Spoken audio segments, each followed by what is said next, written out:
Guys, how's it going? Welcome back. So, who likes to sandblast stuff as much as I do? Well, it's fun. This is the Husky version model. It's a siphon feed system. Works really well.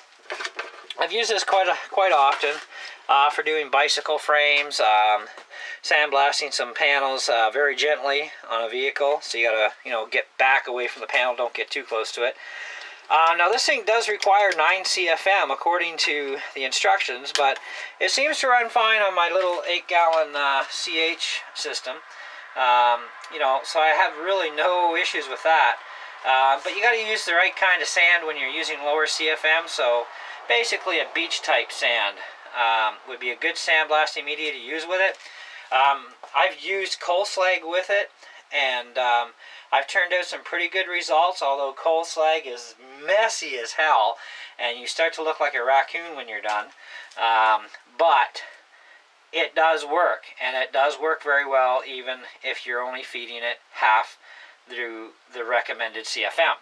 So, don't be shy about, saying, oh man, I don't have a big enough compressor, because you know what? As long as you got at least an 8-gallon system or something that puts out about 4.5 CFM or even 3.7 at 90, it will run this blaster. It will take you longer, but you will get that job done, and it will do a good job. But the coal slag is something that is very time consuming to work with. I found it a very chunky media to work with. I am going to try running basically your beach sand through it and seeing how well it works in comparison. Because I did talk to one of our suppliers in town, and they say that the majority of the media that's being used is this one particular type of beachy sand type stuff, because it's not too chunky, it's not too it's not the same, it's not too powdery basically.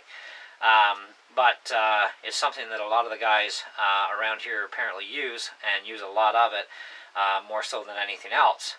At the time when I first started doing the sandblasting, I only knew about the coal slag, and I obviously didn't get it from that place. So I found out later, hey, they actually carry that stuff. Cool. So now I got a new place to shop.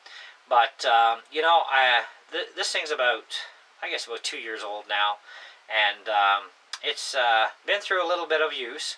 Still going strong. I would like to have a better kind of sandblaster, like maybe a gravity feed system, because they don't use as much CFM, and it would actually work a lot faster than the siphon feed. But I still like the siphon feed system either way. I mean, hey, the thing was very inexpensive. It was under $100, so I didn't mind, and I did need the sandblaster. So. But I read that 9 CFM part, and I was like, oh my God, is my tank even going to do this? And so I thought, well, there's only one way to find out. Give her a try. And it worked good. So very impressed, very happy with the Husky sandblaster here. And so if you get a chance to pick one up and try it, and you don't mind siphon feed systems, it's a good little machine. And I'm sure it'll treat you well for a long, long time. You can get replacement nozzles for it too. If you wear out the ceramic nozzle that's in there. I'm actually going to take it apart eventually and make some metal nozzles so it doesn't wear out so easily.